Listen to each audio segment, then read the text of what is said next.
Good evening, everyone. My name is Alina. I'm one of the ProductTank organizers in London. And I'd like to welcome everybody who's joining us tonight. People who already have joined events in the past, and also a big shout out to a lot of faces who are new. So for the plan for tonight is basically, I will talk you through just a couple of words regarding ProductTank, who we are, what we do, and then I will pass it on to our amazing curator, Stephanie, who will intro our speakers.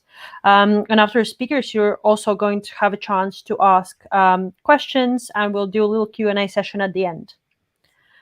So if you're not familiar with ProductTank, or if you haven't attended our events before, ProductTank basically hosts events for product people all around the world. We're hosted currently in 200 cities, and I guess the only great thing about pandemic is the fact that you are now able to join events from even a different continent, which we were able to do before. We're also hosting events throughout the rest of the year. So ProductTank London usually hosts events each month. So we will have plenty more amazing speakers throughout the year and plenty more amazing talks and content. So keep your eyes on to our meetup page and join events as they come up. We're also part of Mind the Product, which is actually the world's largest product community. Through Mind the Product, you are able to join the Slack, where you can connect with other product people all over the world, have engaging discussions, find answers to your questions. We also have Mind the Product website, which has lots of really interesting content, blogs, articles, or you can also join the prioritized membership, which allows you to have access to more premium content and fully recorded talks and previous conferences. So there's a lot to actually learn from if you're a product person that's always interested in trying to improve yourself.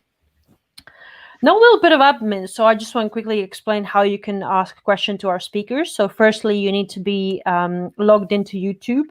You can click on Show Chat just on the right-hand side and literally post your question to us. So once the speakers are done, we're going to go through all the questions and host a little Q&A at the end. So at this point, I'm going to hand over to Stephanie, who's going to introduce our first speaker. Thanks a lot, Elina. Welcome everybody. I'm glad that you're joining us tonight. My name is Stephanie and I curated this ProductTank tonight. And I'm in product since more than 13 years. From product manager to CPO, I've seen a couple of companies in different roles. And for quite a while, I coach product leaders to empower their organizations to transition to become product-led. And personally, my biggest learning from that time is that most of the companies I work with are still far, far away from being product-led and building valuable products. Most of the companies that I work for and with are more feature factories than product-led organizations. And since my personal mission is to empower product people to foster a product-led culture and deliver products with value, I am really, really grateful to have three very experienced product people presenting today. We all aim to give you hands-on advice for your transition to product-led today.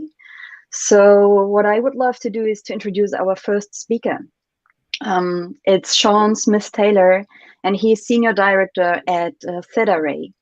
Sean impressed me by his product background and his broad experience in transitioning companies to product-led. He answers today why company culture is the enabler of transition from project to product-led. And then we will also have Ian Booth and Marissa Silk, which I'm going to introduce later to you. So welcome, Sean, and great to have you here tonight. Thank you very much, Stephanie. Awesome to meet you all, even though it is virtually at the moment, but great to meet you. I see that James has already put a comment in the section, so I'm hoping there's more than James on here. You'll have a chance to obviously, if not James, you're going to get a treat, a one-on-one tutorial. But yeah, feel free to ask questions as we go through. As Stephanie said, I am a senior director from a solutions perspective at ThetaRay. ThetaRay specialise in artificial intelligence. for anti-money laundering and specifically transaction monitoring for financial institutions like banks. I've actually been really lucky to work for a number of organizations, a large tier one bank, an international payments company that have been in different evolutions in terms of their product maturity. Here we go, that's good. There is other people here, that's brilliant, thank you, Damon. So I think from a, I could just say hello to you all and we can get through the next 2 hours, but I will actually talk about culture. But I think I've been lucky enough to work in different types of organizations, and I think the culture's important in different ways at different levels. So a traditional established tier one bank, the culture is very, very different to a startup or a scale up. So over the next 15, 20 minutes, I'm just going to take you through my experiences and give you a couple of examples. I'm also co-founder of My Product Path. My Product Path is a automated product recruitment solution, which really specializes in putting the product person and their career at the center of the journey. And that's been quite cool for me, actually, to understand a little bit more about culture hands-on with a startup. So what I'm going to go through today, if I can actually get my screen working, there we go. I'm going to give you a bit of background as to where we've come from, and that's broadly around product. If anybody doesn't know who Don Draper is, I apologize, but I'm going to go through his guide to becoming product-led. I will say at the start, the great thing about Mad Men, which is the TV show, is that it shows how product was very, very early on and how it's very marketing-led. However, it's incredibly old-fashioned in its values and it doesn't have any place in today's culture. But from a brand management perspective, it does show you how product has evolved over the years. I'll go through characteristics and culture. And then when we go on to culture, I'll really start talking around what are the key values from a product-led company, why the CEO is more important than normal in a product-led organization and the management team, and how a structure of an organization can either harness or destroy a company's culture and their ability to be product-led. I'll give you a few examples, some that you will know, some you may not. And then I'll talk around KPIs and give you a few takeaway actions. If you just keep interactive, culture means different things for different people. So feel free to throw some comments on the right-hand side as to what you think is a good culture value from a product-led company, because that'll help us as we get to either the end of this session or when we get into the Q&A. Okay, so where have we come from? So when I look at product-led companies, then it's easier to start at what they aren't. So from a marketing-led perspective, product historically started, or product management started in the 1930s. And Procter & Gamble is a brilliant example of an early product management company, but it was marketing-led. So it was very much, their ethos was around brand management, primarily more than anything else, and they spent lots and lots and lots of money on marketing materials. Now, there are still marketing-led companies today, and that's okay. Lots of these type of companies make a huge noise in the industry. They position themselves very well from a market perspective, but they don't have the product fit. So that's a key differentiator. Sales-led organizations, I think we probably all know what sales organizations are like. A key thing there in terms of getting product value and getting value to the market is it's a really long process, because in a sales-led organization, signing the contract is one of the most important things. And actually the go-to-market plan around productizing the solution is often an afterthought, and it's left towards the end. And it really focuses on customer journey, and obviously revenue within a sales-led organization is the main thing. So from a marketing-led and sales-led perspective, customers are really driving the product decisions. Now, that's actually, in my opinion, this is all my opinion, of course, that's actually better than being project-led, but it's still not product-led, which we'll move on to later. So project-led is where the customer dictates 100%. It's super, super hard to scale because every project's different. There's different requirements. There's different utilization of the system. There's just no common standards. It's, I will often talk around what is an out-of-the-box solution. This is the opposite of an out-of-the-box solution. Also, with different requirements from different customers, it's super hard from a product team's perspective to prioritize, which is really difficult when we all have resource constraints and we have only a specific window to get a product to market. And unfortunately, within project-led organizations, in my experience, product's seen as a support function, which is completely against what I stand for and what gets the best out of me. And actually, more importantly, what I think gets the best value to customers in terms of products. Cool. So, right, what's next? Right, Don Draper. Sorry, I got slightly distracted by the comments. That may happen. Low attention to detail. So Don Draper, if anybody doesn't know, like I said, it's Mad Men. It's all around a advertising agency. Now, the interesting thing is, and the only reason I use this is it's a very popular TV series that most people know. One of the things that Don Draper has is he has a very, very large personality, but he does touch on quite a few traits that I think are relevant to being product-led. The first one is he has a kind of a insatiable desire around becoming the market leader and having blue sky thinking. And he's always the person that they go to for the idea to close the next customer or position the product in a specific way. So I think having a drive to go forwards and having kind of a blue sky thinking mentality is hugely important from a product leadership perspective. Also the ability to move fast. I think whenever you want to get something to market, you want to do it quickly because you want to get one of the key traits of product-led organizations is speed to value and speed to customer value. So the ability to move fast and the ability for your organization to be structured and have a management team that support it. Incredibly ambitious. Do not accept second place. I'm sure there are many successful companies that have been built on aiming for second or third in a segment or an industry. But if you really want to delight and actually make a product that customers love, then we can all think of the standout products or the standout companies that we use on a day-to-day basis. They're usually the number one product by quite a way in that market. So please be ambitious.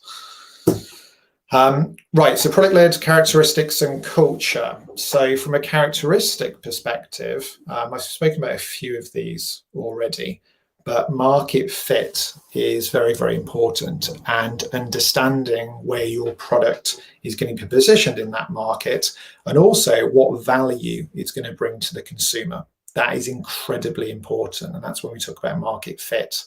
Customer centricity is a key value of mine. Not a day goes by when I don't have a conversation with an end customer. If your product team and your organization, build products and think they know how to build them and how to position them in the market without getting customer experience, then you're wrong. I'm sorry. Or you're very, very lucky, one of the two.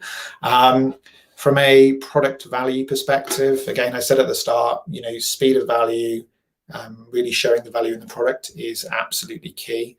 Being able to understand before you actually build the product what value you're aiming for is massively important.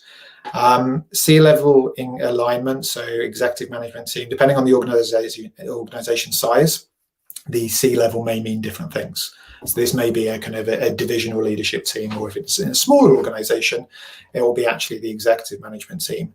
But I think they need to have two things. A, they need to be aligned to each other in the common vision, because if they're pushing against each other, it's just not going to work.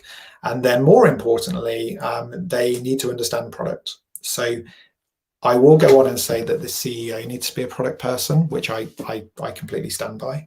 Now, not every single member of the management team need to be a product person, but they have to understand product and they have to be on board with putting product at the center of the organization to allow it to drive it forward. Speed to market is a huge area from any product-led company.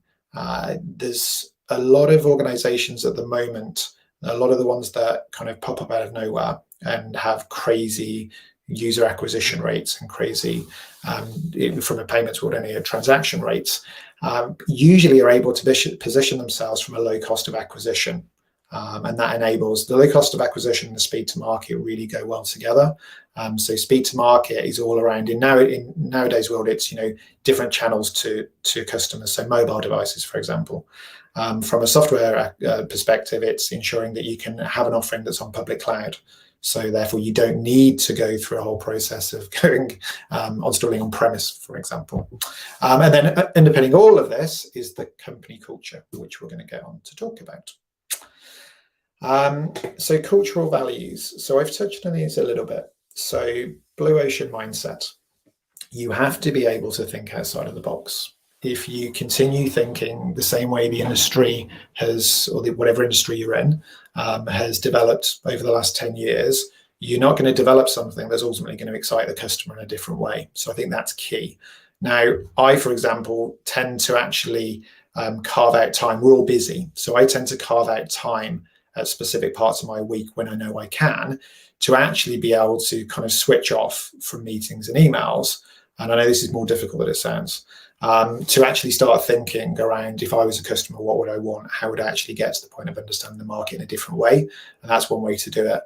I'll come back to the questions. So I can see a couple come in. Well, we'll actually come back to the questions later on. In terms of customer-centric, like I said, if you're not speaking to a customer almost on a daily basis, I personally don't understand how you can build a product that will excite and provide value to the customers. So I'm not saying that everything the customer asks for you're going to deliver. That's not my point. But if you understand the customers, you understand the wider market dynamics, and you also understand your competitors, then that's going to be a huge leap forward for you from a culture perspective. And then being able to provide value. So I think the key thing, again, goes back to when you actually build a product, what is it going to actually achieve?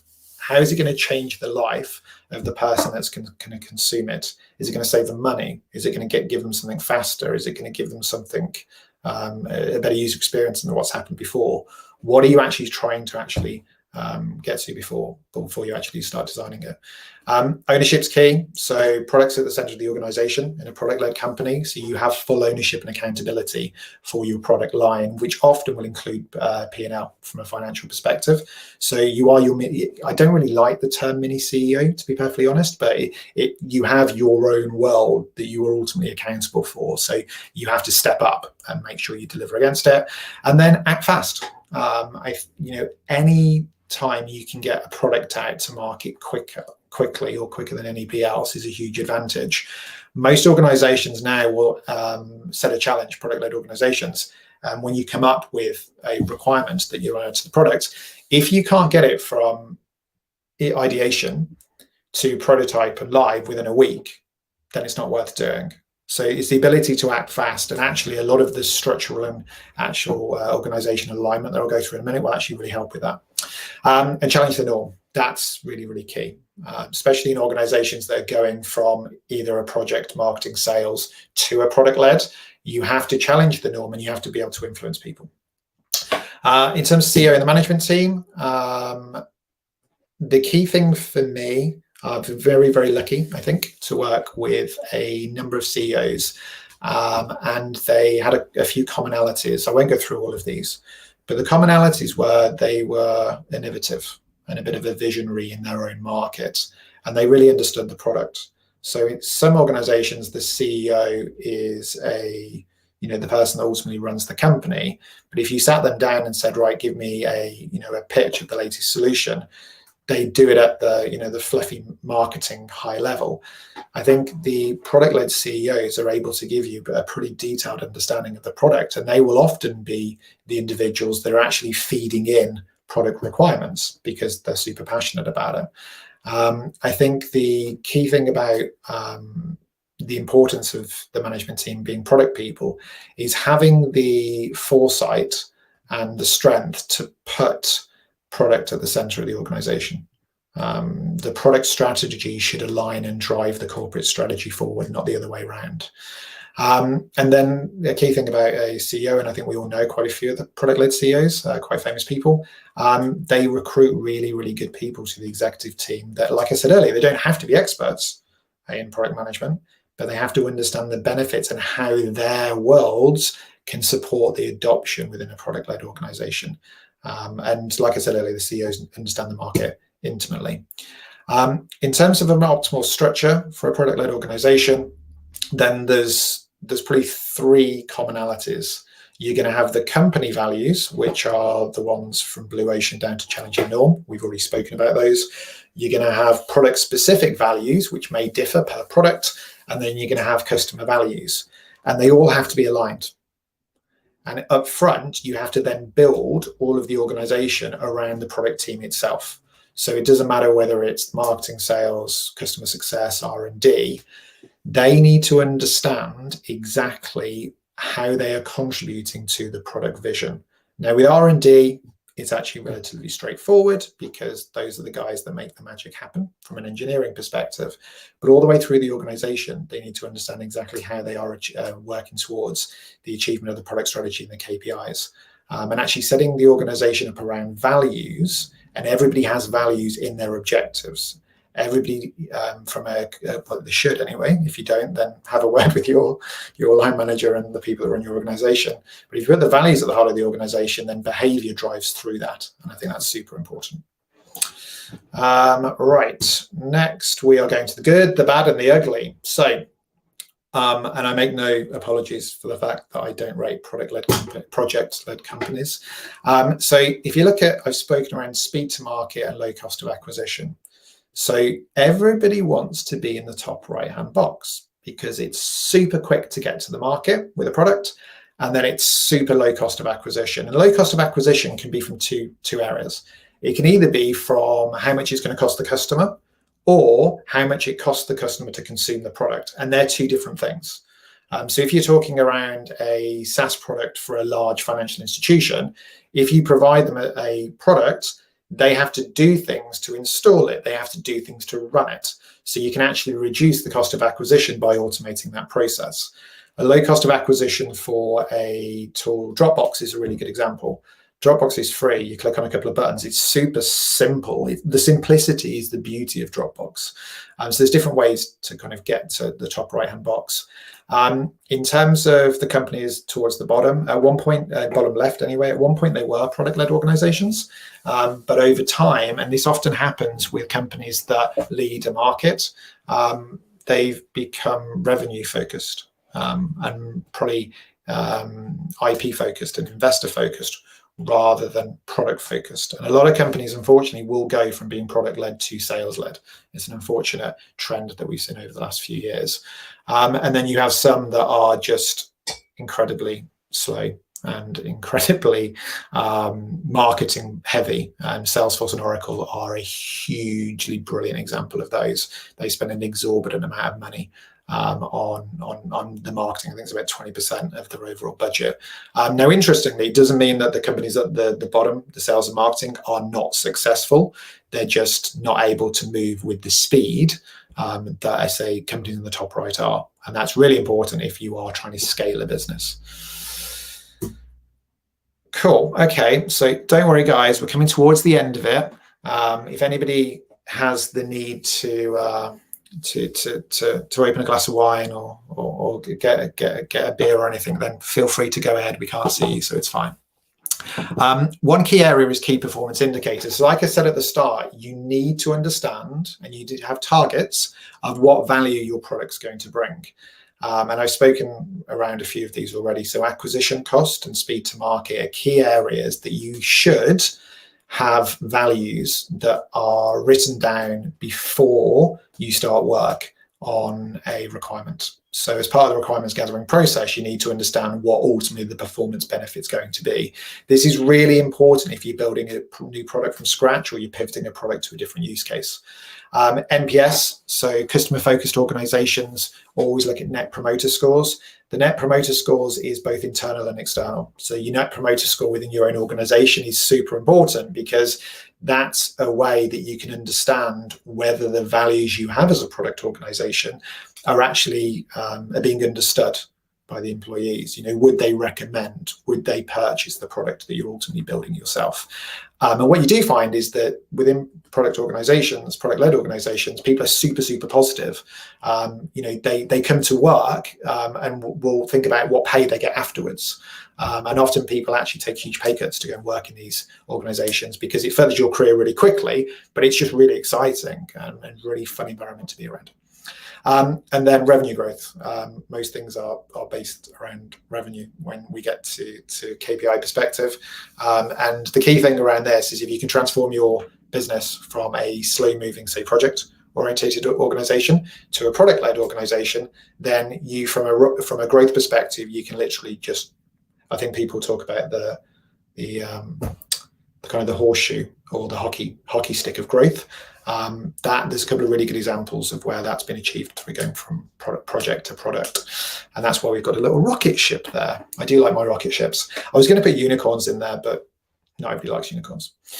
In terms of takeaway actions, I think you should really go back to your organization and just, you know, challenge yourself. You know, are the company values, i.e. the product values, at the heart of the product strategy?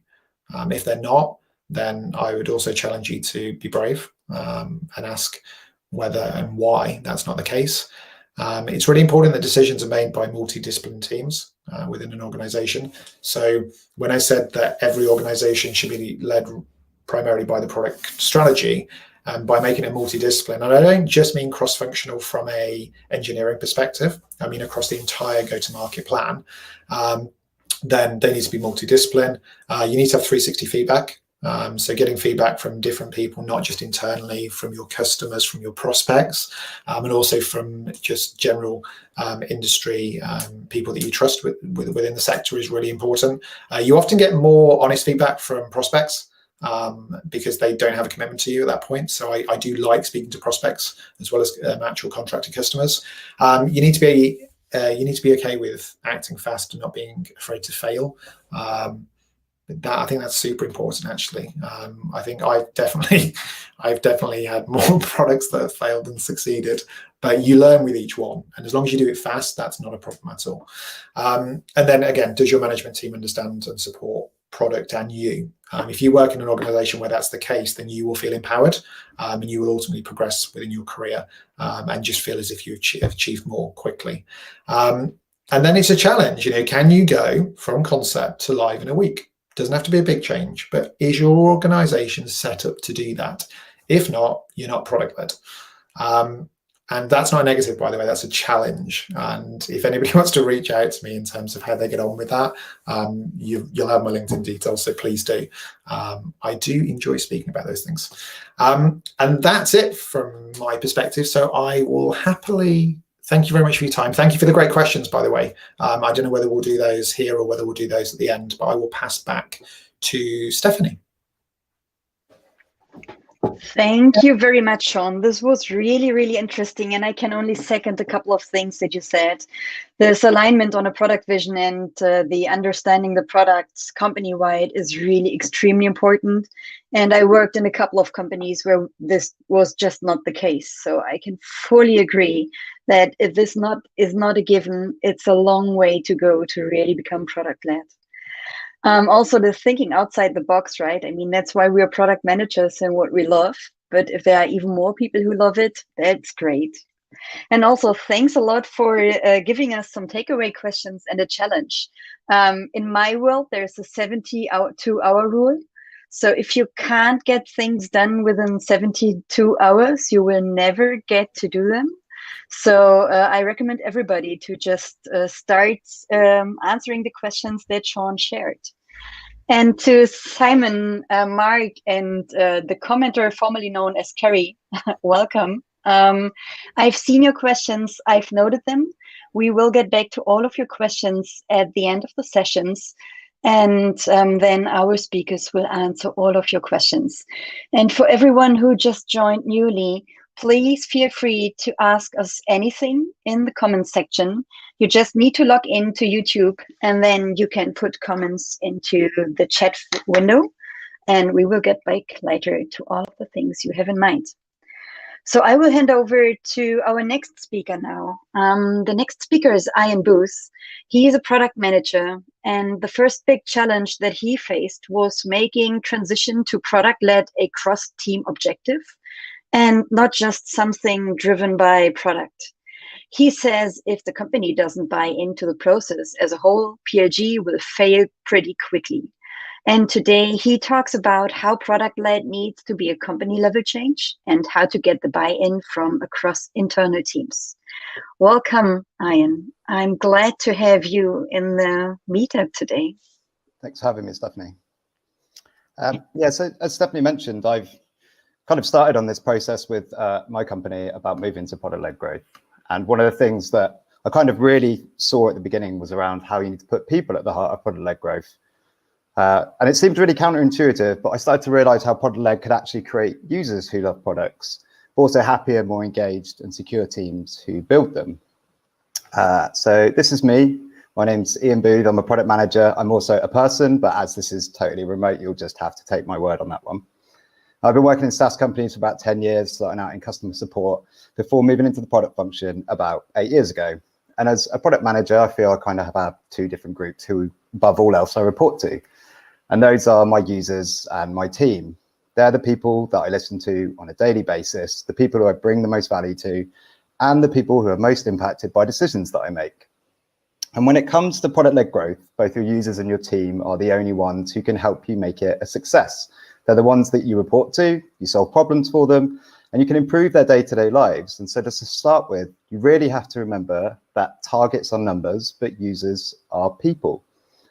And so I really want you to ask yourself a question. Like the first question you should always ask yourself when looking at an opportunity, and that is, why are you doing this? Why do you want to become product-led? Are you just trying to improve revenue and hit targets? Are you just jumping on the latest growth trend? Or are you doing this because you're actively trying to improve your users' lives? Whatever the reason is, if the last one is not the main driver for looking at product-led growth, getting off the ground is going to be difficult or potentially even a non-starter.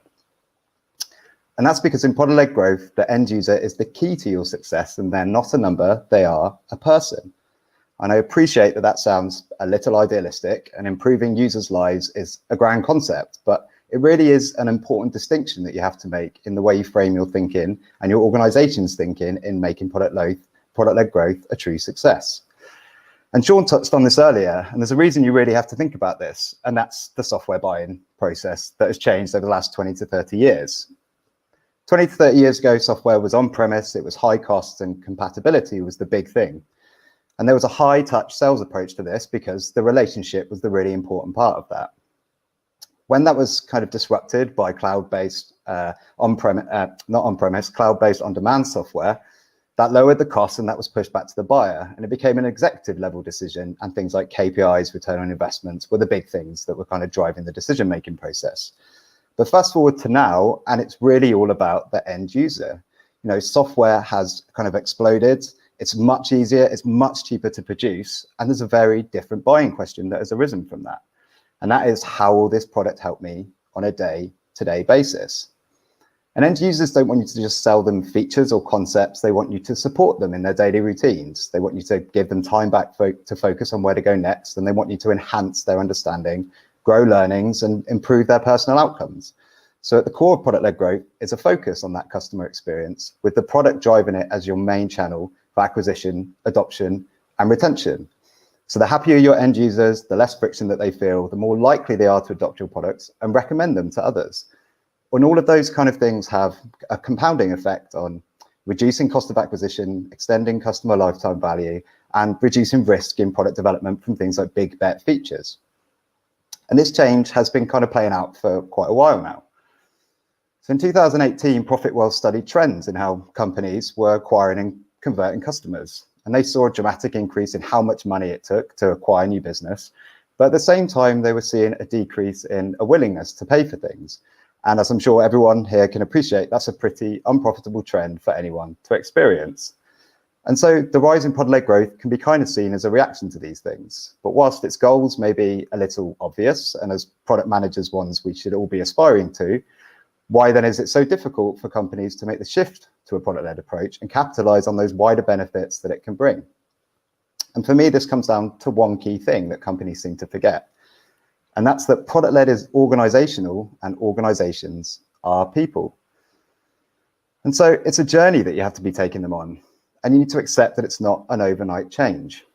As a product manager, you can't just throw up a free trial form, chuck some product tools in, get a credit card form in there and expect your users to see value and then purchase. Your entire organization is not set up to support the product as your main channel in this way. And of course it's not.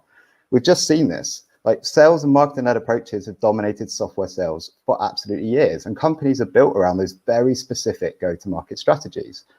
And for me, a quote I came to via Wes Bush, a CEO talking to Gokul Rajaram, kind of sums it up pretty well, where they say that their first $1 million customer forced them to get on the elephant hunting treadmill and they'd never, ever been able to get off it. Now, in the blog post, Gokul is suggesting that truly great software companies are self-serve. And the quote is used to outline how, although his friend's company was seen as successful, generating investment and retaining customers, they had a team in place at the top to make this a real success. The CEO was still worried that their strategy was focused on acquiring large, heavy touch sales deals. They even go on to talk about a new competitor who had emerged. And it was hard for them to compete with them, saying that they don't have the people, the technology, the support model, or frankly, the mindset to deal with them. And that's because product-led is organizational. So it's where it must start at an organizational level. Product-led growth will only succeed when your entire strategy is aligned behind the product as a key channel, with all teams working towards it to drive a world-class customer experience for your users. And so your first step on a journey to product-led is to approach the shift in the same way you'd approach a shift for your new users. If you can discover ways that product-led growth can solve actual day-to-day problems for your team, changing their mindset to the strategy becomes a hell of a lot easier. And for some reason, it's always something that seems to be forgotten about in product management. Chasing revenue, growing user numbers, delivering features, they all seem to come at the expense of how the team can actually support what is trying to be achieved. And that's because organizations are inefficient, but people feel pain. And so unluckily, depending on how you view it, I've managed to kind of work across quite a varied spectrum of go-to-market strategies. It's included marketing-led, a bit of sales-led, combinations of the two, a bit of product-led thrown in for good measure. But one thing in common with all of them was a certain level of inefficiency, especially when it came to the way that internal teams were able to serve customers on a day-to-day basis. And in fact, it's been shown that on average, workers spend at least 1 day a week on manual and repetitive tasks. And now the organization might be willing to accept that level of inefficiency, as long as on a quarterly basis, they can see a growth towards some targets that are laid out. But the pain of those inefficiencies aren't felt in the boardroom, they're felt on the ground and they're felt in the teams themselves. And it hampers their ability to deliver on a promised customer experience. And again, you need to remember that customer experience is fundamental to the product-led growth concept. It is all about removing friction from this experience for your users, and the customer experience has to involve how your internal teams can support what you're promising to deliver. Now imagine if your teams had half of this time back to focus on progressive customer experience enhancements. How much could you drive customer happiness, but also retain teams with opportunities to flex their skills in ways that they find engaging and rewarding? So what are the problems those teams are having? Can they get relevant product data to do their job well and support customers? Are they having to do manual tasks that could be automated? Are they concerned that a move to self-serve might have wider implications for their actual job? And if you don't know the answer to those questions, I'd recommend that you go and find out. Run interview sessions with each team to understand what those current concerns are or what the problems might be. It's low cost, it doesn't take any investment, and it gives you a broader understanding of the business and how product-led growth can improve the ability of your team to support customers. It's exactly what we do when understanding how we deliver a solution to solve a user's problem.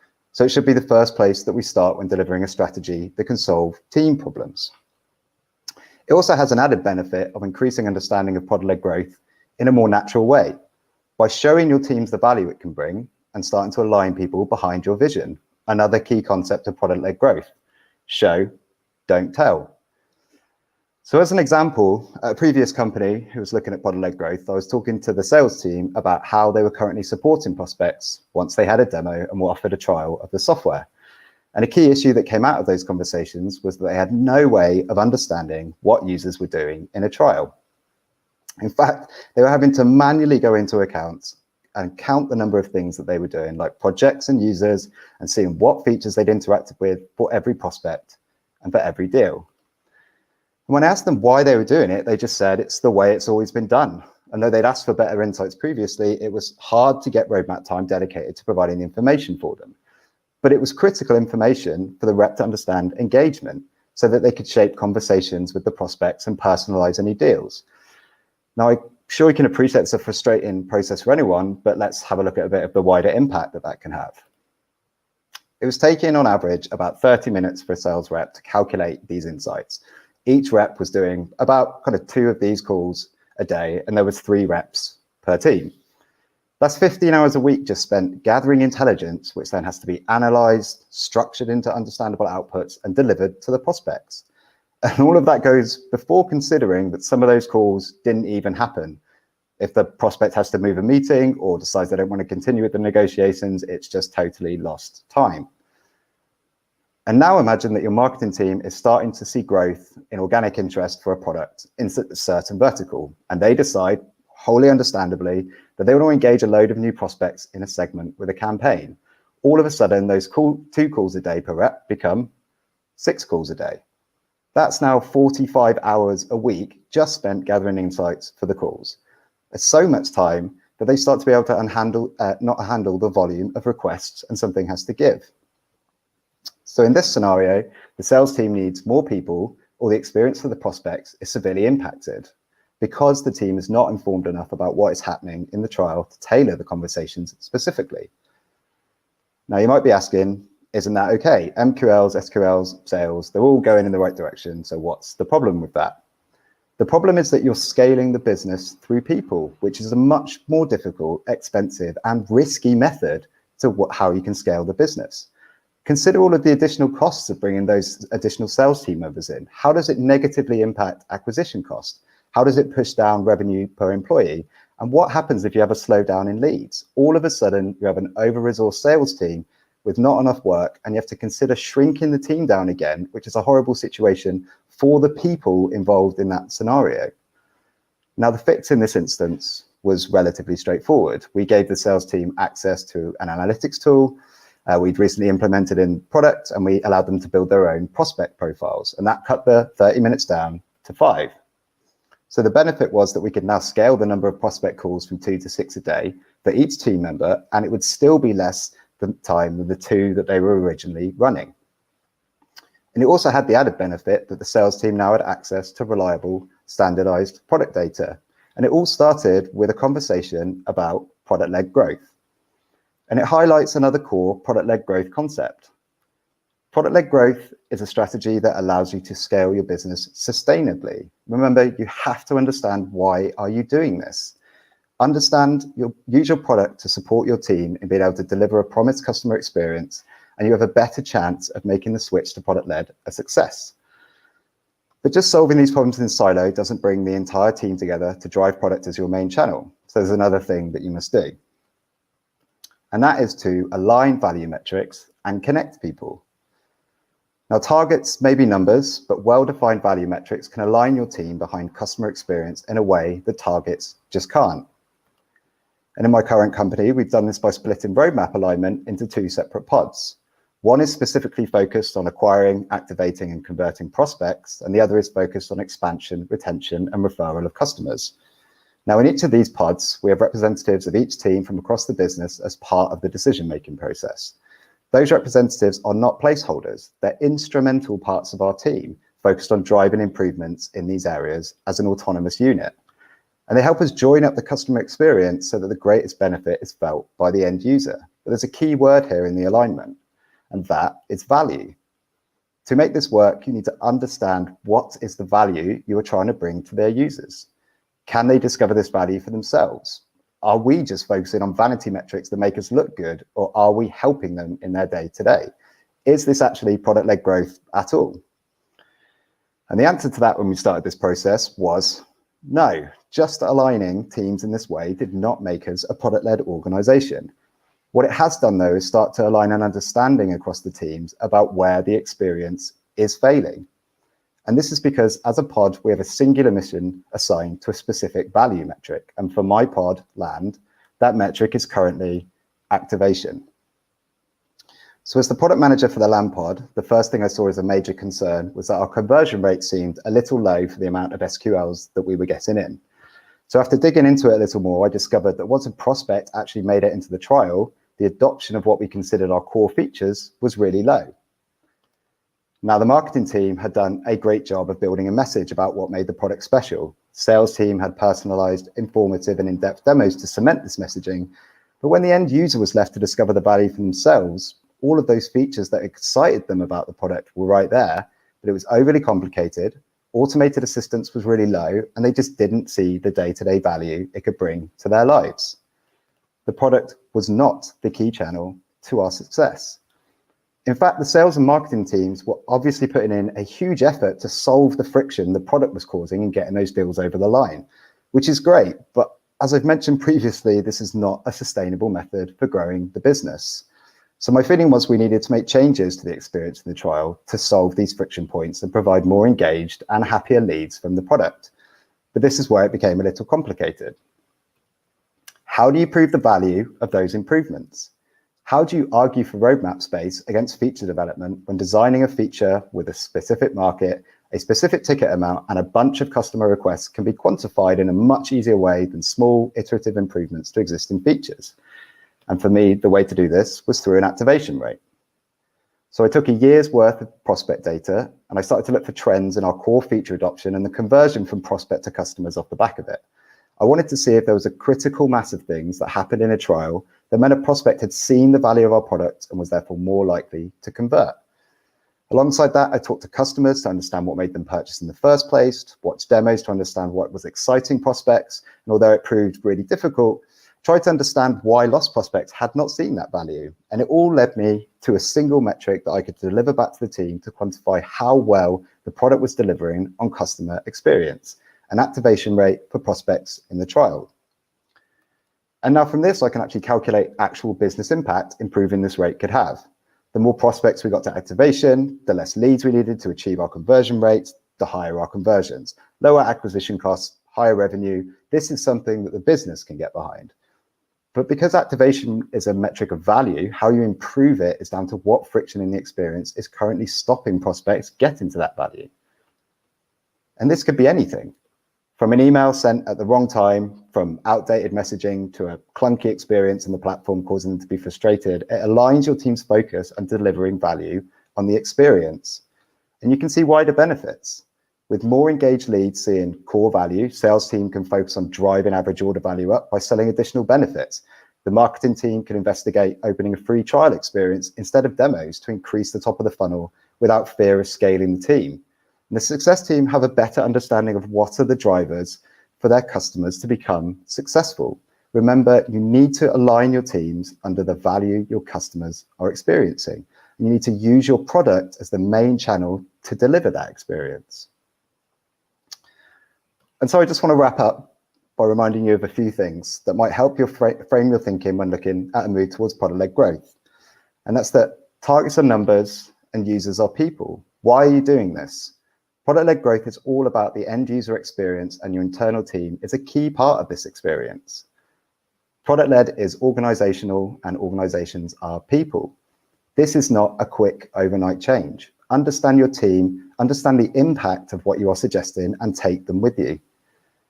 Talk to your organizations are inefficient, but people feel pain. Talk to your team and use product-led growth principles to solve problems for them. In turn, you're solving problems for your end users. And align value metrics and connect people. Focus on connecting people together to understand where the customer experience is failing by quantifying the value your end users are discovering.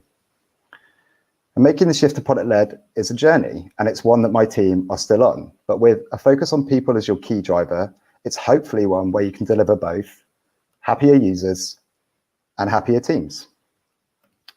Thanks. Awesome. Thanks a million, Ian, for reminding us that it's all about people. I think that's really, really important, right? And people, that does not only mean that it's our customers, but also the people that we work with and that work for us. So that's really important. And I think in our day-to-day business, sometimes we just forget the really important things, and then we focus on numbers and on getting things done and on getting features through the door. So thank you for that gentle reminder. And I also love the idea of running interviews with your teams to understand their pain points and to really also put them in the center of becoming a product-led organization. That's really, really good advice. Thanks a lot. So I would love to hand over to our next speaker. The next speaker is Marissa Silk from Berlin. And Marissa is a very experienced product leader and most passionate about using customer-centric methodologies to bring new products to market. She currently works as head of product for FundingPort. And today she talks about how you can bring product thinking into your teams. I'm very happy to have you in this meetup today, Marissa. So let's start. Great, thanks very much. I'm really happy to be here speaking to all of you about product thinking. So let's get started. Have you ever felt frustrated that you're the only one in your company interested in a different way of working? The whole point of this talk is to outline practical tips and tricks that you can use immediately with your team in order to become more product-led, even if your management isn't fully convinced. Before we jump in, let's get on the same page about product thinking. At its core, product thinking is problem solving. And when you apply product thinking, you're going on a journey from the problem to the solution, putting your users' needs front and center. So let's take a look at 3 ways that you can help get everyone in your organization thinking like a product person. So first off, product thinking will help you know what to build. And here's how. So start by identifying the problem. Think about who's your user, what does your user need to do? Where is their pain or friction?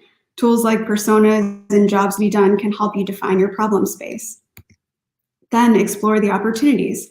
Consider, how might we solve this problem for our user? What's the potential impact if we solve this problem for both our users and our business? And then last, consider possible solutions. Which solutions are we willing to consider from a business perspective? What are our constraints, and how does technology enable us? When considering what to build next, how many of you have had a stakeholder come to you with a totally baked solution? And I don't know about you, but when someone comes to me with an idea for a feature, it's so easy to just jump right in, ask tons of questions, start brainstorming together, but this actually isn't the best starting point. And it's our job as product managers to pause and bring the conversation back to the problem. And here are some ways that you can do that. So this basic template is an easy way to get your stakeholders thinking like a product person. These 3 prompts will help them flip from project or solution mode into a product thinking mode. Start by considering the problem or friction points. Then explore possible ways to solve that problem, and last, identify success criteria. At first, it's helpful to pair with your stakeholders or management and fill in the template together. But once they're comfortable with the format, they can do it on their own. Encourage your team members to also provide supporting evidence from product analytics, user feedback, or competitor or market research to support their thinking. Job stories from the Jobs to be Done framework are a great alternative to this basic template. If you're feeling really ambitious and you want to go more into detail with your team, you can make use of the 5 W's and H for a thorough analysis of the problem, opportunity, and solutions spaces. This template is really great when used in a workshop format where you can brainstorm responses to each prompt in a group. One last thing to remember. If your team or your stakeholders can't clearly articulate the problem, research is needed. It could be a day of qualitative research, a survey, an environmental scan of the market or your competitors, or digging into your product analytics. Any data that helps prove that there's a problem that needs to be solved can be helpful in this moment. So once you've worked out what to build, product thinking can also help you prioritize. I think PMs take a lot of heat about prioritization. Often when PMs struggle, they jump in and start using frameworks to help put features into order. And you know them well, things like RICE come up in conversation with a lot of product people. But when PMs have difficulty prioritizing, usually it's because they lack information about the company strategy. It's not actually because that PM is bad at prioritizing or doesn't have the right tool. So I'm going to continue and make a bold statement. Your management is responsible for setting the company goals. And then it's your job as the PM to break those goals down and provide incremental value to your users. Keep in mind that I didn't say features here. So focusing on delivering incremental value will create significantly more impact for your users compared with mindlessly shipping new features. So let's take a closer look at how company goals relate to prioritization. Imagine your company's strategy is made up of vision, goals, metrics, and actions. In a company that's not particularly product-led, the actions probably get handed to you as features, which then you are expected to prioritize. But what does this look like in a product-led company? So in a product-led company, the company goals are the starting point for your product goals. To develop product goals, you can also factor in user feedback, internal team feedback, and what the broader market is doing. Once you have product goals in mind, choose metrics that will help you measure progress.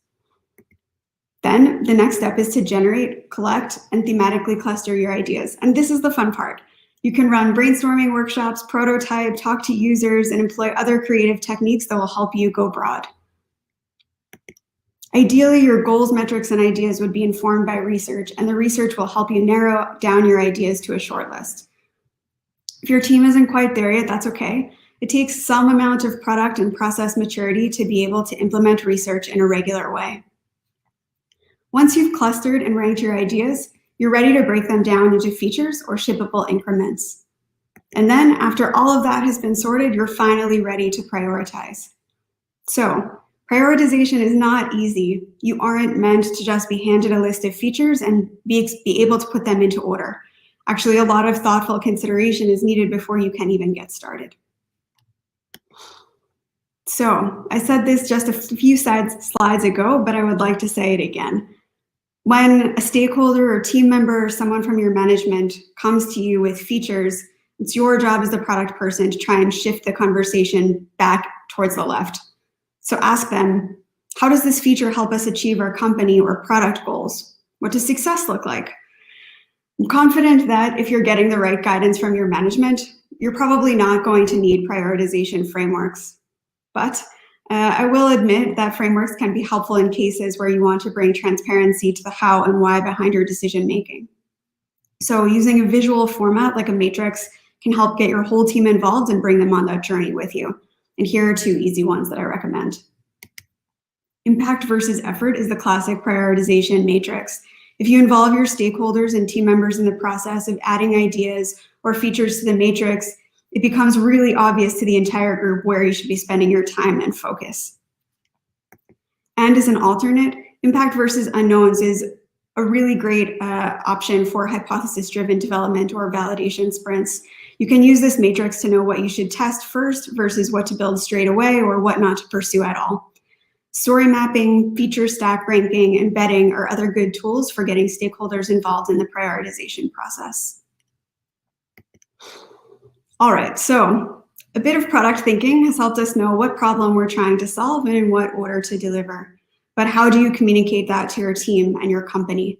You might be thinking, oh, a roadmap is a great tool for this.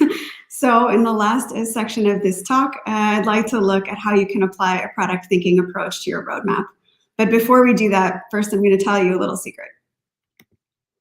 By definition, a Gantt chart is a type of bar chart that illustrates a project schedule. Gantt charts take a ton of effort to maintain, don't actually provide greater transparency, and probably don't set your team up for success. If you're trying to pivot your team to a more product-led way of working, ditch the Gantt chart and try this technique instead. So I like to use a now, next, future format for my roadmap.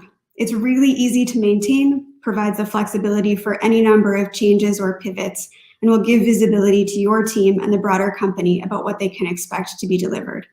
Items in the now bucket are well-defined, granular pieces of work that are fully scoped. You have high-fidelity designs, requirements, and everything is prioritized and ready to implement. Items in the next bucket are partially defined. Designs might be in prototyping or wireframing phase, and requirements are still being gathered. These topics are loosely prioritized. And then items in the future bucket are completely high level, not scoped in any detail, totally flexible with regard to prioritization. This group could be a place where you and your team collect ideas for future development or research. When you roll this out, your teammates who are used to the Gantt chart roadmaps are immediately going to give you a hard time. And they're going to ask you whether these groupings represent a sprint, a quarter, a year, or a different time frame. So what I recommend to you is politely explain to them that this roadmap shows relative priorities of various pieces of work and shouldn't be read as a timeline. This format is so flexible that it can be used for features, topics, learning goals, experiments you want to run, or problems you want to validate. It's great for however your team is structuring your work. So, one final pro tip. Especially if you're working in a scaling or large organization, it's really helpful to cross-reference your roadmap with documentation, providing additional context. So I like to create a one-pager.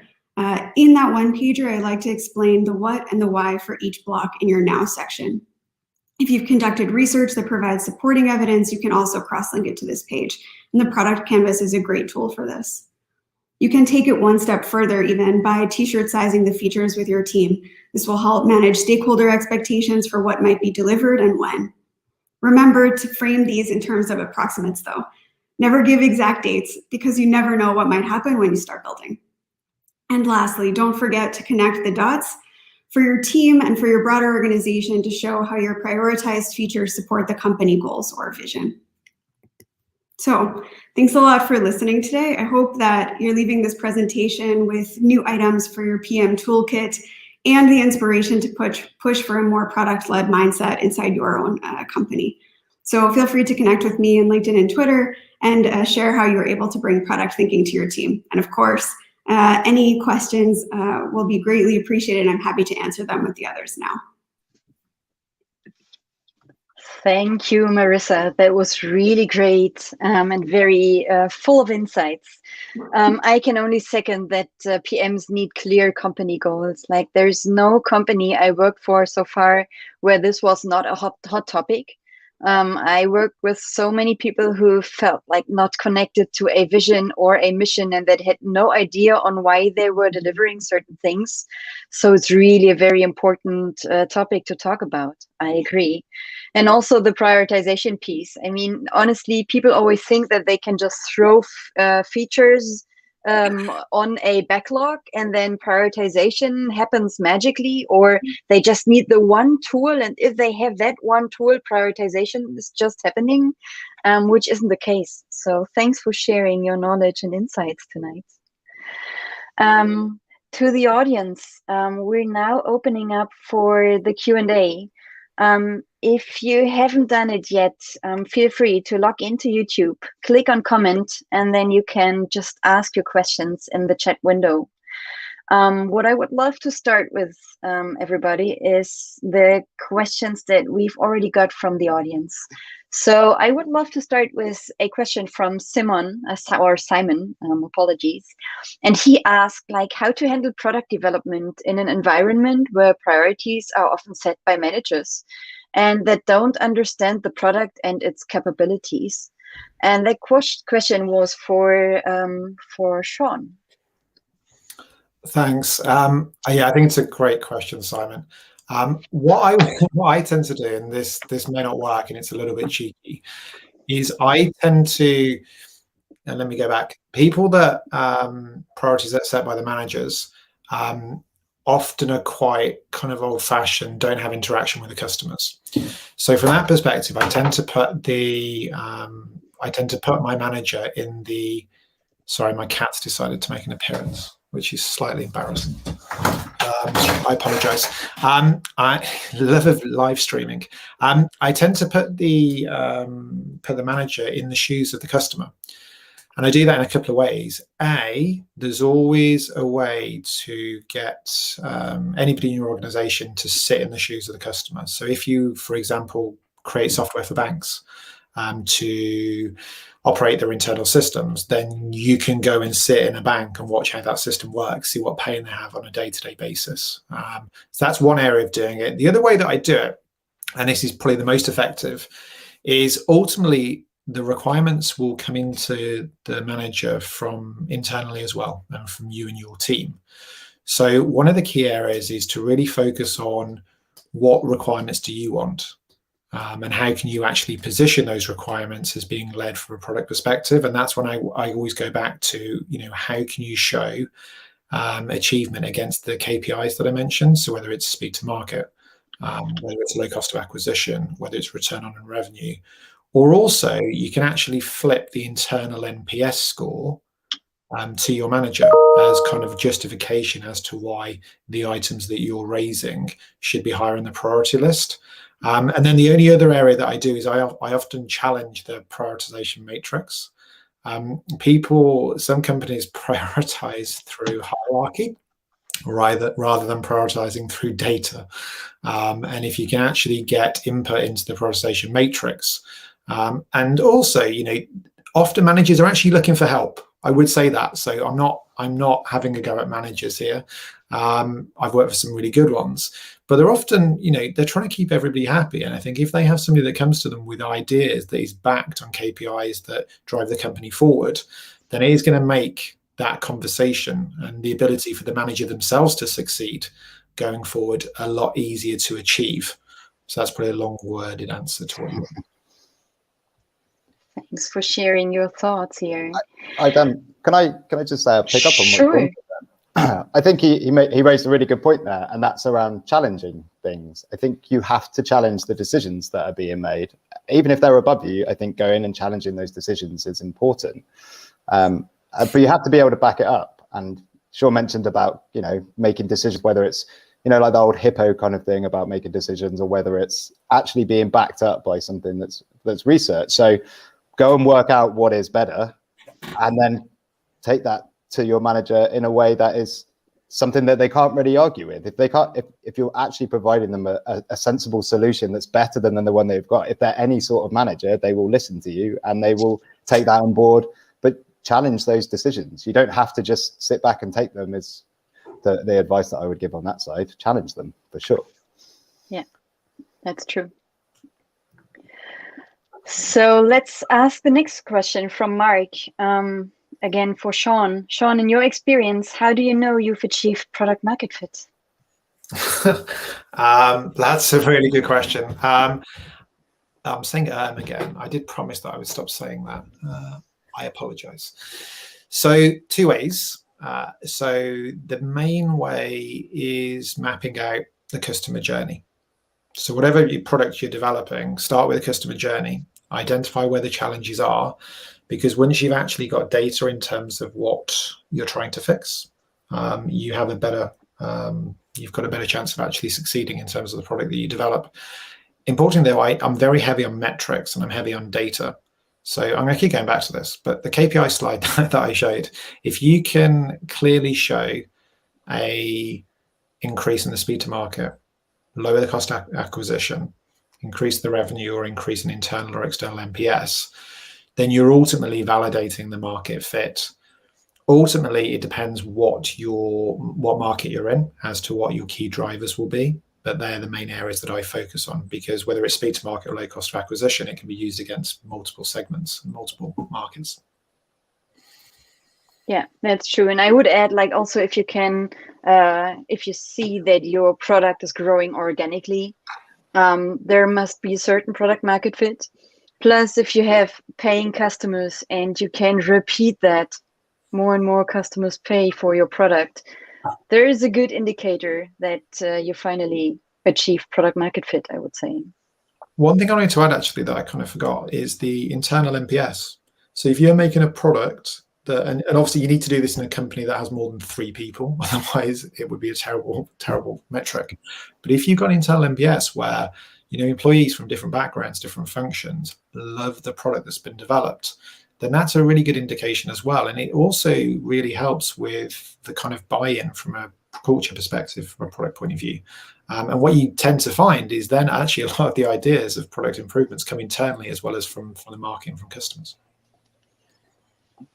Could I put another point in there? Sorry, I keep jumping on the end of Sean's answers. I think something for me, especially coming out of product-led growth, is there's a specific thing that people look at, which is virality of products.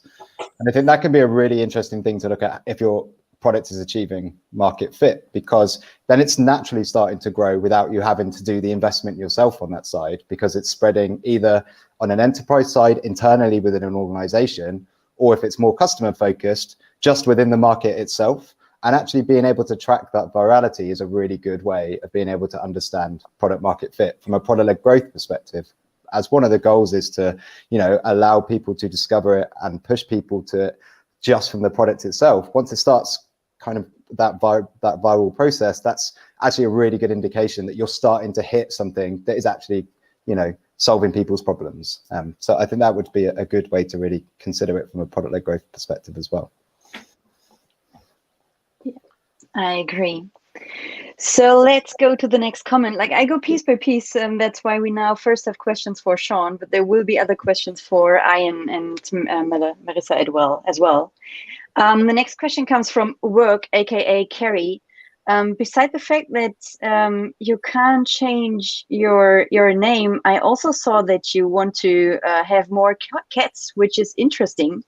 But your initial question was like, about to do a round of objective settings. Are you able to give any example of including values in goals? Yeah, I mean, I think I looked at this on the chat. So I think there's already been one that was shared, which was, I was making notes, you'll see. So who said speeds released X customers per week from customer-centric? Sorry, from a customer centricity perspective. So I think it's a challenge for any employee in a company. It doesn't matter what role they do, to actually set them a customer centricity target. Whether that be you could have certain teams that actually have internal customers or internal stakeholders that are more pressing than the external. But I think that's a really good one. So I'm going to steal that. I think that's great. But also I go back to, I'm hugely data driven, because I don't think, emotions can kind of cloud judgment sometimes, whereas data usually is fairly accurate. So if you think of speed to market, every single employee in a company can have an impact on the speed to market of their product. It's true.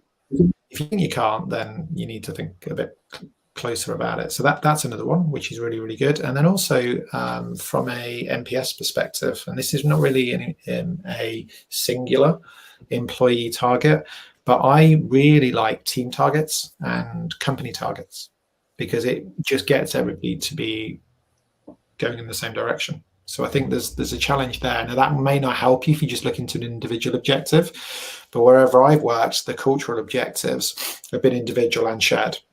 So the NPS increase by 10, for example, would actually be a company target, not just a specific person. And that ensures that actually accountability is across the board, and it gets people thinking about, well, why has somebody sent me this target? Why is it important for me to actually get involved and achieve that? And it gets people thinking cross-functionally quite well. Thanks for sharing your experience here. The next question is from Adam, and he brings up a topic that also led to some discussions in the chat here. It feels like quite ambitious, to be honest, to have that 1 week period of releasing a product. So how would you break down that concept to 1 week that you explained? So what I would say is, one of the core values that I was talking about is blue ocean and be bold and think fast. So I take, and I'm sorry, I can't scroll up because I can't multitask, but somebody said that'd be really difficult in a hardware company. It might be, but we're not talking about taking a product from end to end. It could be a small change. You've got to start somewhere to challenge an ethos or a culture of a company. So if you, what I did is I quite like Google as a company, and the Google design sprint just fits quite nicely with my head because it's super simple and there's 5 stages. So I tend to follow that. And I'm happy to share the link afterwards. But that goes all the way from having an idea, prototyping, and then getting to live after testing. I must say, we're not going to throw things out that aren't tested, or within a 5-day period. So it definitely can be done. I think you just need to be bold. And if a lot of people I've worked with, whenever I bring this up, they're just like, no, it can't be done. And then you have a conversation and you say, right, well, we're not on about actually the next upgrade from an infrastructure perspective, because of course that can't be done in a week. That's crazy. But just pick an item out of your backlog, or pick a concept that you think is really cool to bring to the product, and then just challenge yourself. How can you, rather than spending weeks on a requirements document, how can you do it in a day?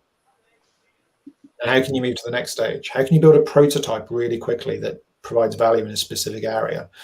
So it's not for every organization, I do concede that, but it's more about a way of thinking.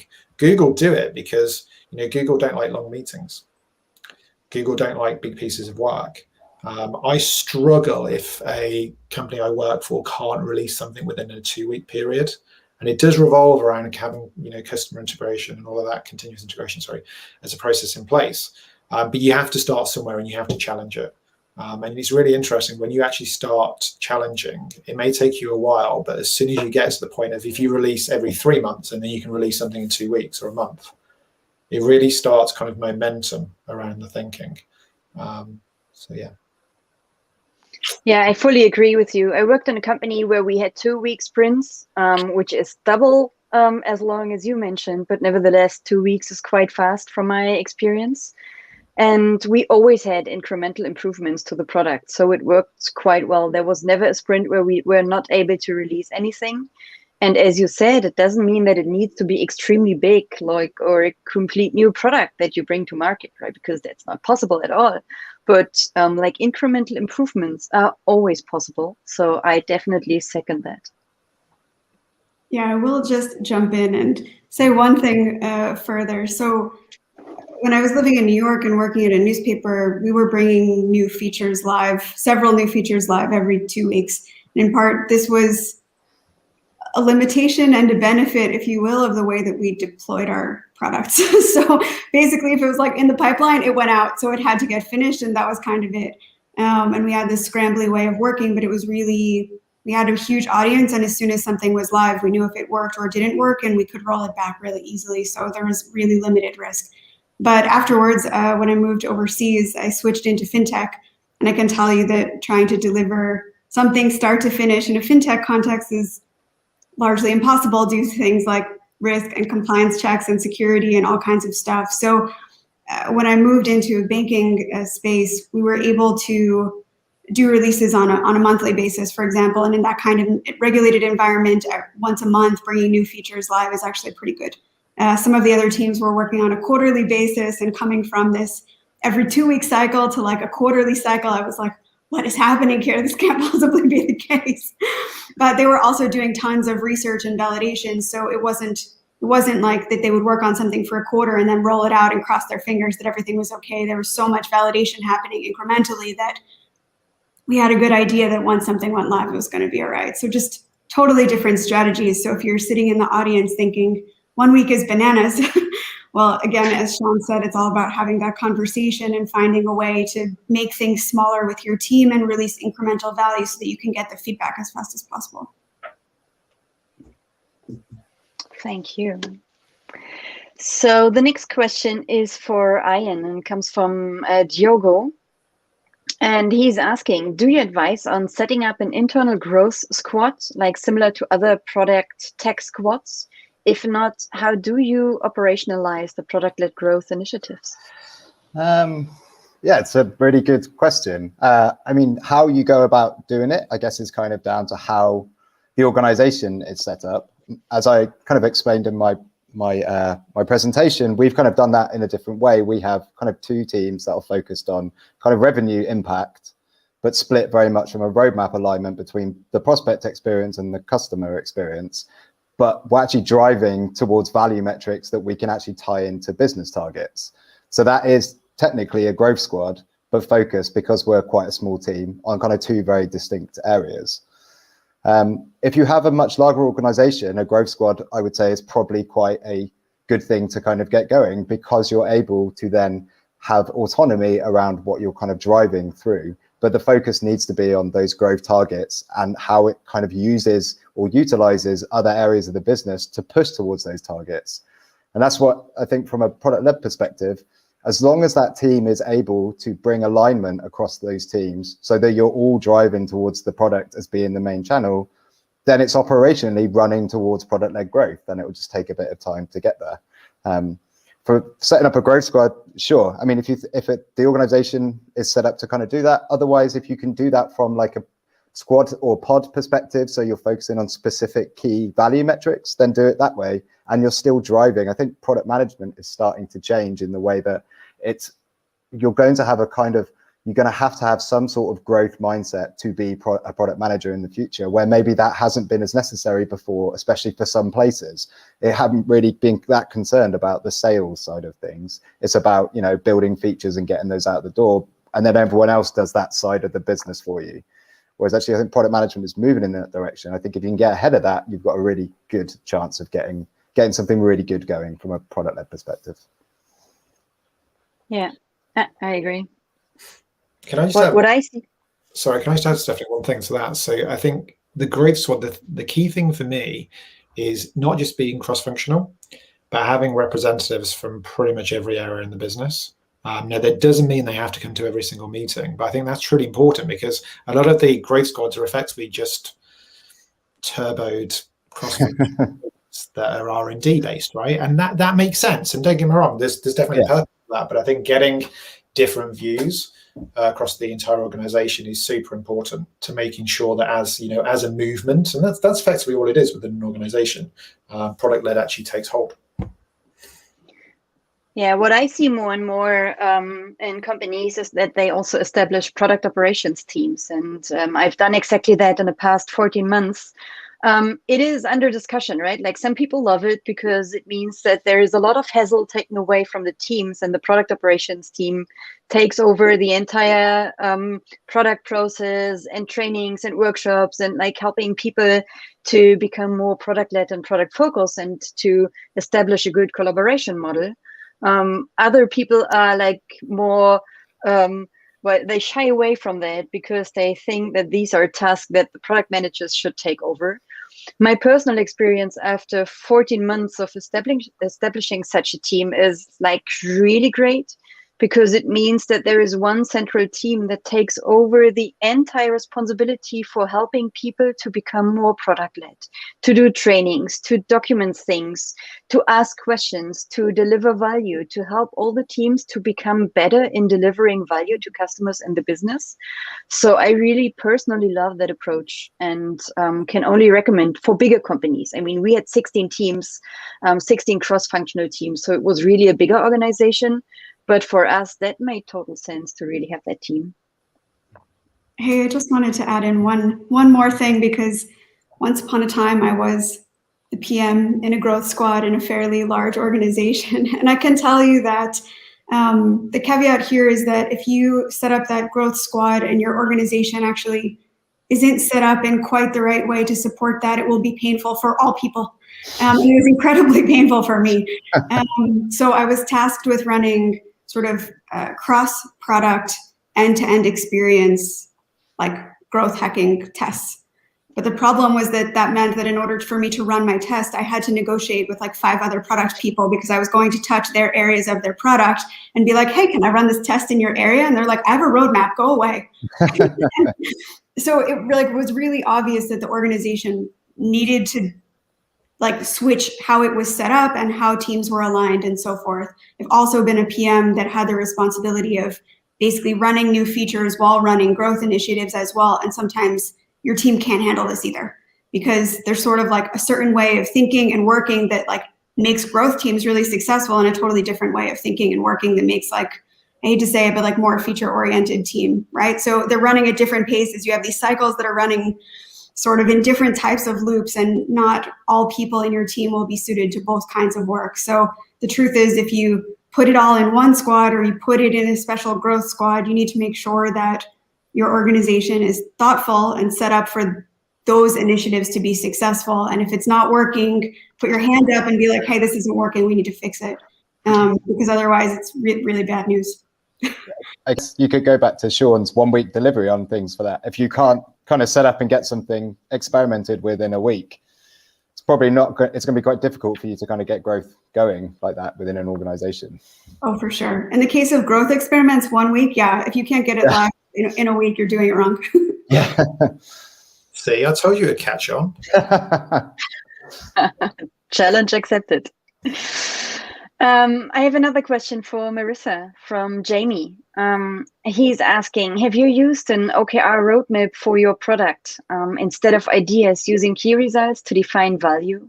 Or maybe has anyone else used an OKR roadmap?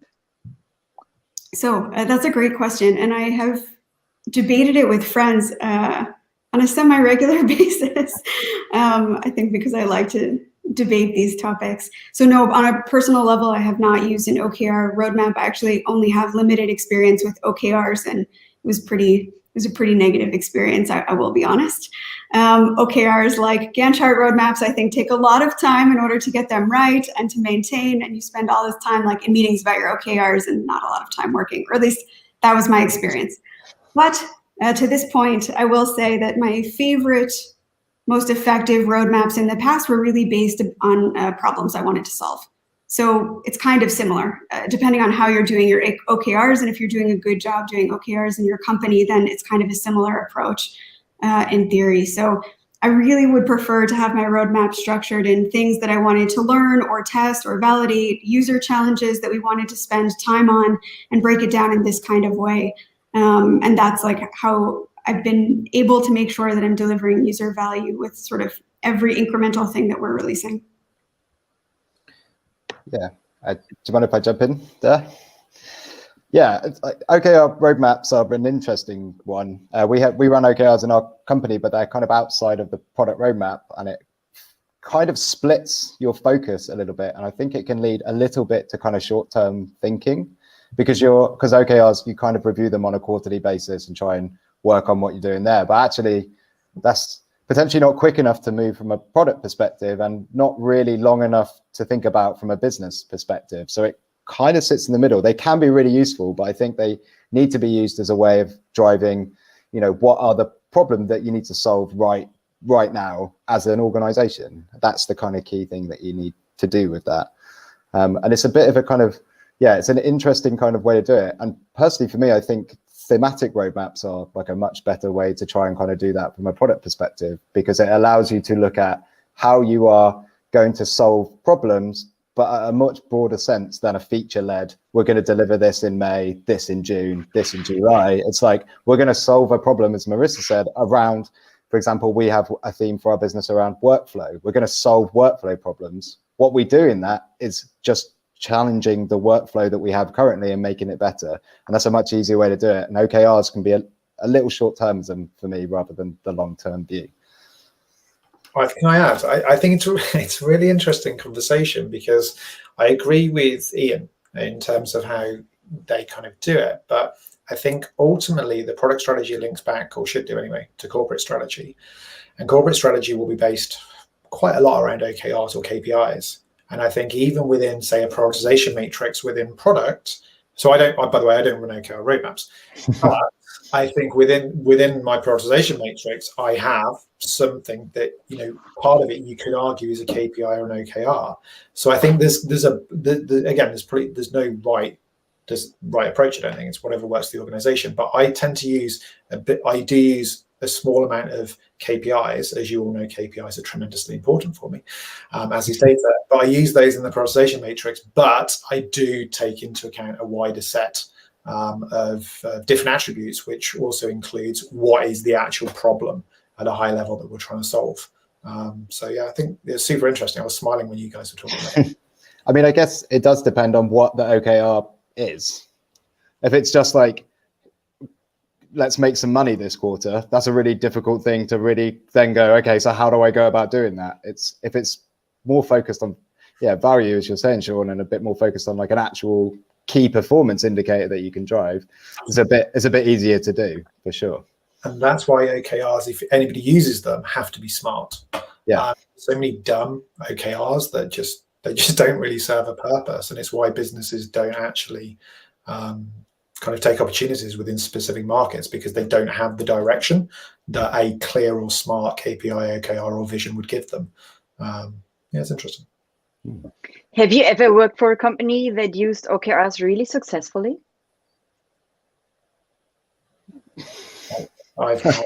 Maybe you can ask on the chat if anybody has. I've not myself. No, I'd love to hear from some people that have had that experience, and it'd be really good for sure.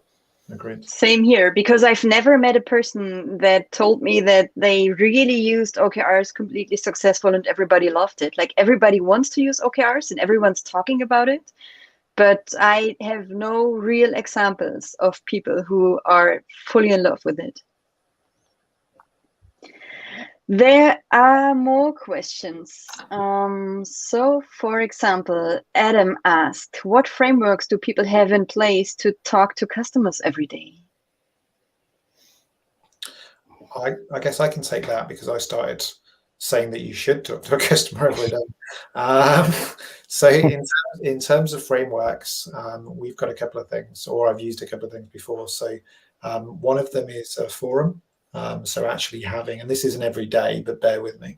So user forums that, you can start them quarterly. If you don't have them, just start them quarterly, which allows you to, promote what's going to come on the roadmap, show them actually what you're about to launch, or provide training on what you've already launched, gain their feedback. And that then starts building, I think, the momentum. You can also share information via kind of blogs and bulletins and get people interacting. In one organization, it was a what's the word I'm looking for? It was a solution that was to individuals like ourselves, and actually a lot of the interaction was with live chat with the customers when they had issues, and that was probably the best way for us to actually interact with the customers. And then there's also other things you can do, especially with social media now anyway. You can really get the information sharing to a higher level. But yeah, my challenge is if you haven't, I remember actually I started an organization about 18 months ago, and I hope none of the guys are on here actually, but if they are, then hi. But my first challenge was, when did you last speak to a customer? And they were kind of like, yeah, we spoke to one a couple of months ago. And I was like, what, one of you did? Or all of you? And they were like, one of us. And they seemed really happy. Bless. So I think, that's an example. And again, there's nothing wrong with the company. The company's really, really good. But it was an example of where the company was at that point in time. And it's now transitioned, thanks to their CEO, actually, super, super cool product guy. It's transitioned to a product-led company, largely through customer interaction.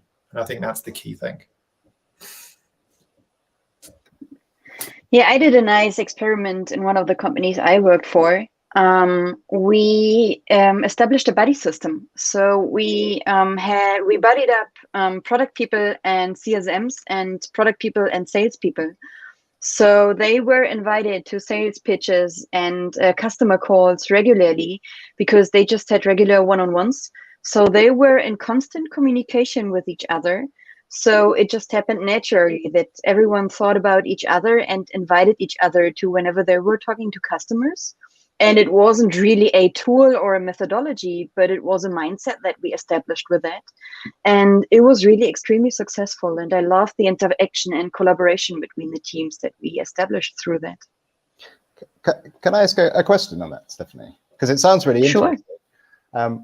What I'm kind of interested in is, with specific CSMs and specific people partnered up, did they start to get like a singular view on certain things that were from the specific, maybe, was it like industry specific, the CSMs you might have in the organization? I'm not sure how big the company was, but yeah, I'm just interested to see whether they got like a singular, because I have a certain problem when we seem to talk to specific customers all of the time, because they're the most vocal and they're the ones that just talk to us all of the time. And it can be quite hard sometimes to try and get in touch with some of the ones that aren't.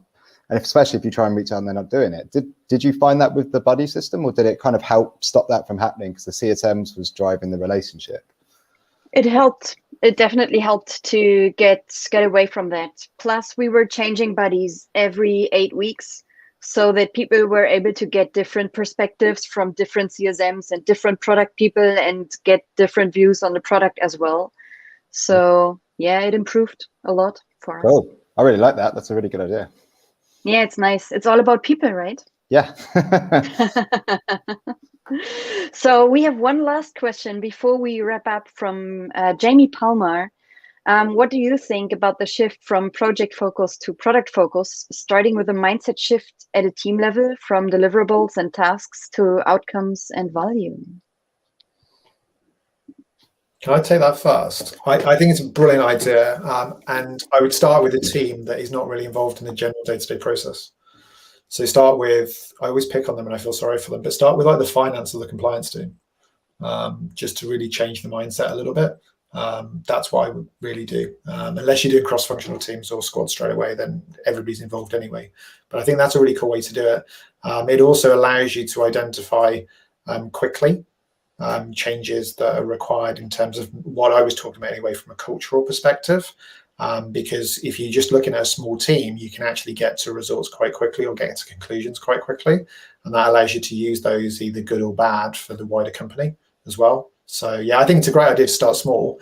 There's two ways to do it, right? You can either go top down or bottom up. And I was laughing at I was admiring the comments on the OKRs, which is, I think that's been our most popular conversation actually.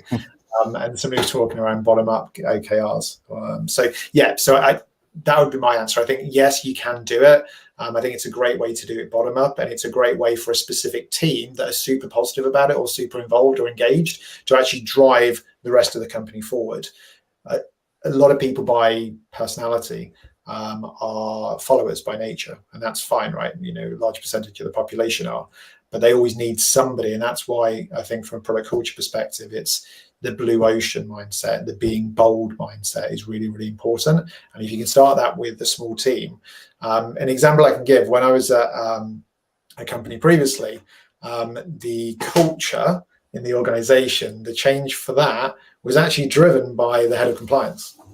Now, I don't know if you've met heads of compliance, but they're usually pretty serious people, as they should be in regulated banking environments. And this person was a really good example of that, but he was super, super passionate about how value can transform an organization and how it's important to ensure that you're all lined up to succeed. So we used the compliance team to drive it forward, and it was really successful because nobody expected it to come from that team. So that's an interesting, different angle that you can take. Yeah. Maybe I can share an experience quickly. So I also was PM in one of these teams. So basically it was a team that the broader organization was going to like basically run an experiment with. Oh, hey, can Marissa and this small group of people change how they're working and approach things in a totally different way than the way that the rest of the squads are running inside the digital org. And I think what was interesting, or the reason that I was able to be successful, is because I came from the outside. So I was hired into the company basically to run a thing in a different way, as kind of like an illustration of how things could be done. And I can't tell you how many times I was like told no and smacked down in like the first 4 months I worked there. And if I had come from inside the org or not been a very brave, bold New Yorker, I would never have been successful. If they would have just taken a PM from inside the org and put them there in that thing, they would have been told no 3 times and told that they were crazy 3 times, and they would have given up, probably cried every day. But I didn't know any better. I wasn't part of the org. I wasn't part of their culture. I came from the outside and ran this small team of 5 people, half new to the company and half from inside the company. And ultimately, by the end of this, like 6 months later, everyone was like, oh, I want to run a project like she did. I want to, not project, that's not the right word, obviously, but I want to run a team like she did. I want half as many people, and I want to do it at the pace Marissa delivered. And so like, but it was rough going at first. And I really think that had I come from inside that culture, I think it wouldn't have been anywhere near as successful. I'm sure I would have lost my will. True. Do we have a couple of seconds for me to pick up on that, Stephanie? Please. Yes, please do so. Yeah, I think both of Marissa and Sean's point there are absolutely perfect. And I'd probably add one more thing, and that is over communicate the hell out of it for the first bit. Like, especially when it comes to changing to value, is communicate the value to the team constantly, every day, talk to them about the improvements that are being made, show them what they're doing is having an impact on things, just hammer it into them all of the time. And Marissa, tell you right, challenging those preconceived concepts is difficult, and it will be a struggle, and it's not going to be easy. But if you just keep communicating to people, they'll start to kind of notice, they'll do something, they'll go, well, actually, I can kind of see why that's been a success, actually. And it will start to slowly change their mindset. Like, keep showing them the success. One of the issues I always have with projects is that success only seems to come at the end. So you deliver everything and then you see what happens, and like a month later someone says, oh, we did this and it was really successful. Whereas actually, by looking at value and outcomes, you can do that every single day and show them the success of doing that. So I think over communication for me is a massive part of that. Yeah, that's true. A friend of mine just told me that when you feel like a broken record, you just do good enough. Yeah. Lovely. So I think we're coming to an end now. And my key takeaways are definitely you need to think about culture when you want to become product-led. It's important. And I'm glad to accept that 1-week challenge. Let's see how far I come. Also, like, putting people into the center of your efforts. Ian, thanks a lot for reminding us. It's an important thing, and we need to really start putting people into everything, in the center of everything we do, and not only consider data. And Marissa, thanks for sharing your thoughts around the product roadmap and about how to get people to start product thinking. My last question to you would be, like, which advice would you give the audience tonight? What's the one thing you think they can start with right away in order to become more product-led? Okay, first. Sean. It's a big question. Yeah. What I would say is I'm expecting lots of things. I gave everybody like a list of 6 questions. So my LinkedIn is open. I expect responses within a week. I expect demos and prototypes to become flying in as well. My leading comment would be stick with it. So changing from product, whatever you're changing from, or even if you are on the journey to being product-led, this is tough, guys. That's what I would say.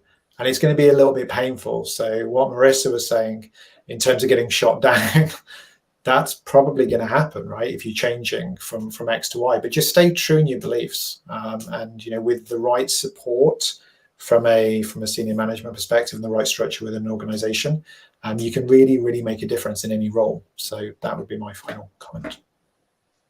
Thanks, Ian. Just one thing is quite difficult.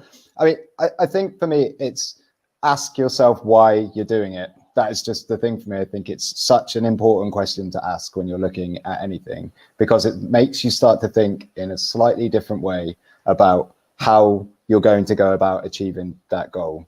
And just keep asking that question why, and keep taking small steps. And every time you reach a decision point, just go, why are we doing this? What's the point of this in the first place? And then look at what the next hurdle that you need to go over is and ask why you're trying to do that hurdle. And it will just naturally kind of start to take shape. So that would be the biggest bit of advice that I could give, I think. That's just constantly what I'm doing. It's just, why the hell are we doing this in the first place? Good one. Marissa. Yeah, I was going to say something similar. Look, the truth is that, especially following on from Sean's talk, if your company really wants to become product-led, you need support from the top. You need support actually in every area of your business, at every level of your organization. Otherwise, the whole thing is going to fall apart. That's the truth. But the point of what I was trying to say before is that you still have some control and autonomy in your domain. So even if you live in a project land and your person on top of your head or your CEO or your executive suite is coming to your desk being like, here, build this feature like this for me. The truth is that it's still up to you to be able to like ask the right questions, right? So what problem are we trying to solve? How does this align with our broader goals? What does success look like? That basic template like is a real template that I have used in my teams before, and I really recommend this to you. So if you still live in project land or you live in sales-led land or wherever it is that your company is in their journey, you still have some wiggle room in your own space, and you can find the way forward by asking the right kinds of questions and trying to pivot the way that people are thinking about things. Yes. Thanks. Awesome. Okay, so we're coming to an end now. Thanks to the audience for asking so many really interesting questions and for taking an active part in our meetup today. I think we're done. Thanks to the presenters. It was really inspiring listening to you and talking to you. Thanks for all your insights and answers tonight. It was fun. Thanks, Stephanie.